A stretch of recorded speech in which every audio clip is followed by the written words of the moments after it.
सागर, जर काय सांगाल, सर्वसाधारण सभेमध्ये अनेक विषयांवर खडाजंगी पाहायला मिळाली. तुम्ही उत्तर देताना अगदी प्रकर्षाने एखाद्या विषयावर बोलत होता. त्यातला सर्वात महत्त्वाचा मुद्दा म्हणजे 58-60 चा होता.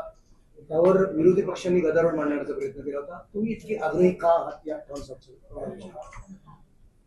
58-60 करण्याचा विषय हा परिस्थितीजन्यामुळे आला.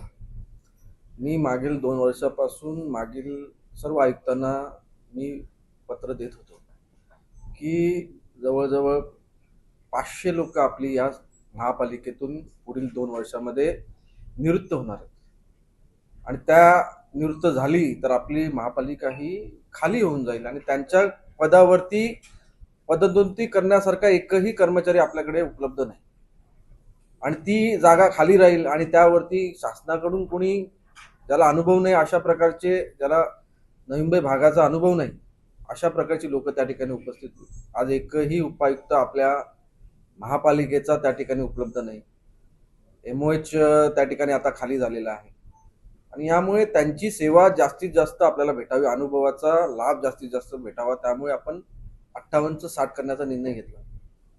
आता 58-60 निर्णय घेतला, त्या दरम्यान आपण नवीन भरती, सेवा नियम बदलणं, या पद्धतीने आपण कशा प्रकारे खाली पडलेली पोकळी भरून काढण्याचा निर्णय आपण त्या दरम्यान आपली स्ट्रेंथ ही कायम राहणं आवश्यक आहे आणि त्या दृष्टीने निर्णय घेतला. पण आयुक्त महोदयांनी स्वतःच त्या बाबीचा इंटरप्रिटेशन करून निलंबित करण्याच्या आधीच काही लोकांना सेवानिवृत्त केलं.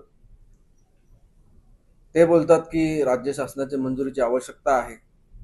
त्यांनी राज्य शासनाला मंजुरीसाठी पाठवलं. जर राज्य शासनाच्या मंजुरीची आवश्यकता असती, राज्य शासनाने नामंजूर करून पाठवलं असतं.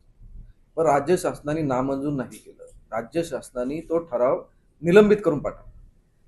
पण निलंबित असा अर्थ होतो की नामंजूर नाही किंवा तो रद्द झाला असा नाही. तो टेम्पररी निलंबित केलेला, टेम्पररी त्यावर स्टे आहे. पण हा असा निलंबन आहे की यामध्ये आपल्याला आता प्रतिनिधित्व त्या ठिकाणी सादर करायचं होतं. प्रतिनिधित्व मागील परवाच्या सभेमध्ये आपण मंजूर केलेलं आहे. पण त्या दरम्यान जर कोणी रिटायर झालं तर तो त्यांच्यावर अन्यायकारक होईल. चुकीच्या इंटरप्रिटेशनमुळे कोणाला अन्याय सहन करू नये, या दृष्टीने आपण त्यांना सेवामुक्त करण्याचे जे निर्णय आहेत ते रद्द करण्याचा निर्णय आपण घेतलेला आहे आणि ते देखील राज्य शासनाच्या निर्णयाच्या अधीन राहून आपण प्रतिनिधित्व दिलेलं आहे. जर निलंबन राज्य शासनाने मागे घेतलं तर निश्चितच आपलं महापालिकेचं रिटायरमेंटचं एज 58-60 हे अंमलात जे आपण घेतलेला निर्णय योग्य आहे अशा प्रकारे विखंडन केलं तर आपण त्या ठिकाणी न्यायालयाची शिडी त्या ठिकाणी त्या बाबतीत चढूच, कारण की हा महापालिकेचा स्वतंत्र अधिकार आहे. अशा प्रकारेच मी घेतलेल्या ओपिनियनद्वारे देखील मला कळलेलं आहे. इंटरप्रिटेशन हा भाग न्यायालयाचा आहे, त्यामुळे तिथे आपण जरूर दाद मागायला जा. 30 वर्ष अगोदर एवढी अशी परिस्थिती नव्हती. 5-6 वर्ष प्रशासक काळ होता. या 6 वर्षामध्ये आपण जी पोकळी होती ती भरून काढण्यासाठी आपण कार्यरत होऊ शकलो असतो. आता सेवा भरती नियम आम्हाला बदलायचे आहेत.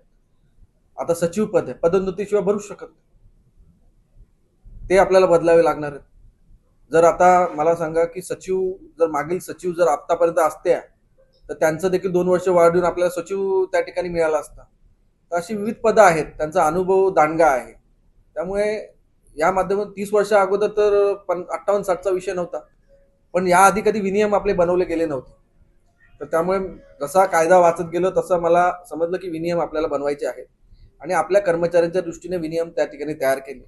याआधी जे नियम होत आहेत, आता आयुक्त साहेब ते नियम धरून पकडायचे, कारण की ते शासनाचे आहेत आणि आपल्याला नवी मुंबई महापालिकेचे विनियम मान्य नाही. ज्या काही त्रुटी असतील त्या आपण भरून काढू. ते सभागृहातच मान्य स्टँडिंगली त्यामध्ये अमेंडमेंट करतील आणि सभागृहात त्याला मान्यता देईल आणि विनियम त्याच्यामध्ये अमेंडमेंट करू शकतो. तर अशा सगळ्या गोष्टी त्या ठिकाणी आहेत. तर निश्चितच मला कुठला वाद त्या ठिकाणी घालायचा, मला फक्त या संस्थेचं हित त्या ठिकाणी बघायचं आहे. वाद न टाळता कर्मचारी चांगले भेटून या संस्थेच्या, या नवी मुंबई शहराच्या विकासाच्या दृष्टीने आपल्याला पावलं जी उचलायचा जो अनुभव लागणार आहे, जी अंमलबजावणी लागणार आहे, त्या दृष्टीने 58-60 करणं हे उपयुक्त आहे. आयुक्त महोदयांनी 30 मार्चला शासनाकडे पत्र पाठवलं. सुट्टीच्या दिवशी शासनाचं पत्र 31 मार्चला आलं. 30 दिवसाचा कालावधी त्यांनी दिला. आपण 21व्याच दिवशी त्या ठिकाणी रिप्लाय फाईल त्या ठिकाणी प्रतिनिधित्व त्या ठिकाणी केलेलं आहे. तर मला आशा आहे की राज्य शासनाने यामध्ये म्हणजे नगरविकास खात्याने यामध्ये विलंब न लावता या बाबतीत लवकरात लवकर निर्णय देऊ, जेणेकरून आपली हानी जी मागच्या महिन्यात झाली ती हानी पुढे होणार नाही. या बाबतीत काही कोर्टाच्या माध्यमातून काही आपल्याला ऑपॉर्च्युनिटी दिसतात का ते देखील आपण वापरून बघू.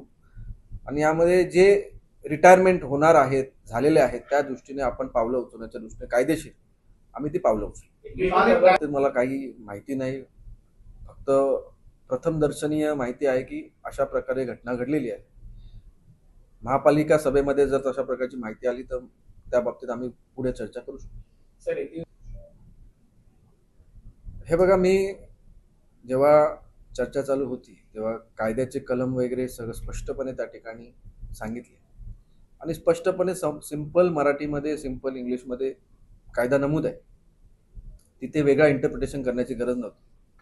मी काही out of the box interpretation किंवा वेगळं तर्क लावण्याचं काम केलेलं नाही. त्यामुळे इंटरप्रिट काम करण्याचं काम कोर्टाचं आहे, ते कोर्टावरच आपलं सोडलं पाहिजे. इतिवृत्ताच्या बाबतीत किशोरजी पाटकर यांनी मुद्दा उपस्थित केला की इतिवृत्त फायनल नसताना आपण अंमलबजावणी कशी केली. तर महापालिकेने घेतलेला निर्णय हा जर सभागृहामध्ये कायम करण्यात येतो तर इतिवृत्त कायम होण्यासाठी थांबण्याची गरज नाही, अशा प्रकारचा नियम आपल्या नियमावलीमध्ये आहे. त्यामुळे आपण बघत असाल की जेव्हा जेव्हा आपण ठराव पास करतो तेव्हा सचिव महोदया निर्णय हा कायम करते. जेव्हा निर्णय कायम करते तेव्हा इतिवृत्त मंजूर होण्यासाठी इतिवृत्त कायम होण्याची गरज अंमलबजावणीसाठी आवश्यकता नसते आणि ते नियमानुसार त्या ठिकाणी काम चालू आहे. या ठिकाणी ॲम्नेस्टी स्कीम ही प्रॉपर्टी टॅक्सची 50%ची आली होती.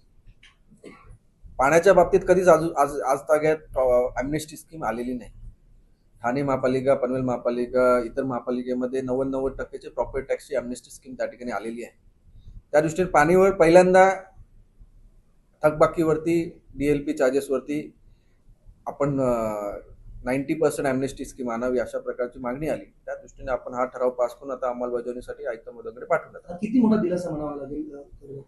जवळजवळ 64 कोटीची थकबाकी आहे. त्यामध्ये 20 कोटी ही पेनल्टी आहे आणि 40 कोटी त्या ठिकाणी मुद्दल आहे. 40 कोटी त्या ठिकाणी वसूल व्हायला मदत होईल.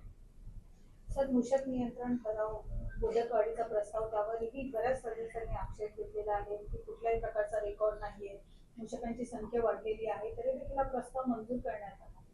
मूषक नियंत्रणाचा तो एक 26 ते 1/6/26चा फक्त मुदतवाढीचा विषय होता. यासाठी सभागृहात चर्चा करण्यात आली.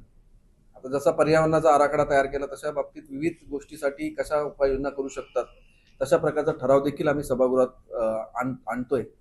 तर यासाठी काही टेक्नॉलॉजीज नवीन आलेल्या आहेत मूषक नियंत्रणाच्या बाबतीत. तर ठराव आम्ही पुढील सभेपर्यंत बनवू आणि सभागृहात त्याचा निर्णय घेऊन पुढील टेंडर त्या योजनेच्या अनुषंगाने काढू अशा प्रकारचा निर्णय. एक अगदी शेवटचं, या ठिकाणी आयुक्त महोदयांची माझी आधी चर्चा झाली होती. ते त्या ठिकाणी आता अंमलबजावणीचा आराखड्याच्या नुसार सर्व गोष्टी त्या ठिकाणी करतायत. मला आयुक्त साहेबांनी काही विनंती केली होती की आता पावसाळ्यापूर्वी कामाचा लोड आपल्या अधिकाऱ्यांवरती आहे, तर आपण जून-जुलै महिन्यापासून त्या अंमलबजावणी आराखड्यासाठी सुरुवात त्या ठिकाणी.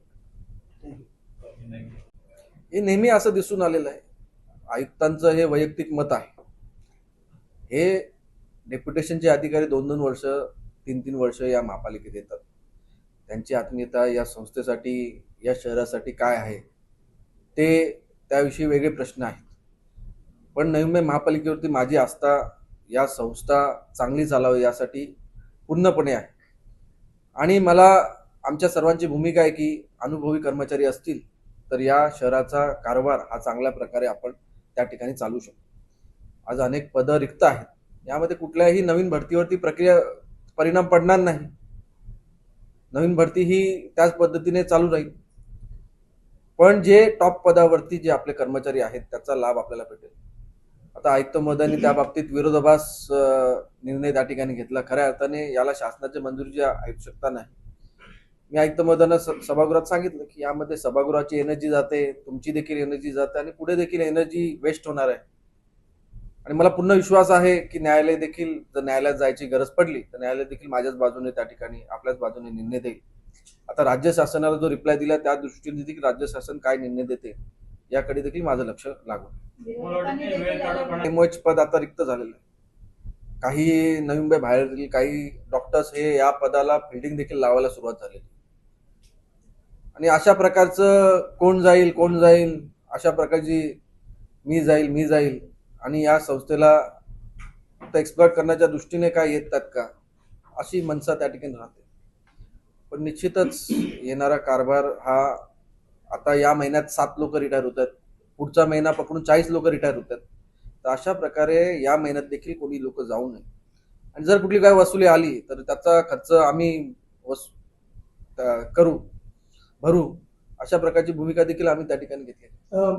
या संदर्भामध्ये हे कशाचं दुःख आहे? मला एक समजत नाही की म्हणजे त्या ठिकाणी दुःख कुठल्या बाबतीतचं आहे. या ठिकाणी मी माझा पीएला काय परमनंट करत नाहीये किंवा माझ्या घरच्या माणसाला कोणी करत नाही. पण मी तसं बघायला गेलं प्रत्येक महापालिकेचं काम करणारा माझा घरचाच व्यक्ती आहे. आणि ते कोण आहेत मला माहित नाही, काळा निळा गोरा मला माहित नाही, पण त्यांची सेवा, त्यांचा अनुभव आपल्या संस्थेला भेटावं हे ऐकताना देखील पाहिजे असेल.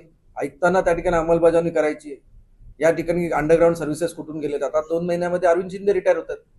त्यांना माहिती आहे कुठून सिवरेजची लाईन गेले, पाण्याची लाईन गेलेली आहे.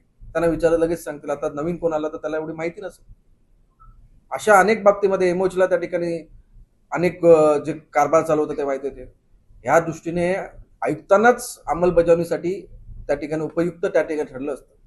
पण कुठेतरी हा विषय राज्य शासनाकडे पाठवा, राज्य शासनाचं महत्व आहे का किंवा आयुक्तांचं महत्वाचं आहे किंवा माझ्या स्वतःकडून हा विषय आला त्यामुळे काय दुःख आहे का, अशा प्रकारचे प्रश्नचिन्ह त्या ठिकाणी निर्माण होतात. पण निश्चितच 58-60 हा संस्थेच्या फायद्यासाठी आणि नवी मुंबईच्या दृष्टीने हितकारक निर्णय असा आहे आणि यामध्ये राज्य शासन सकारात्मक भूमिका घेईल अशी मला आशा आहे.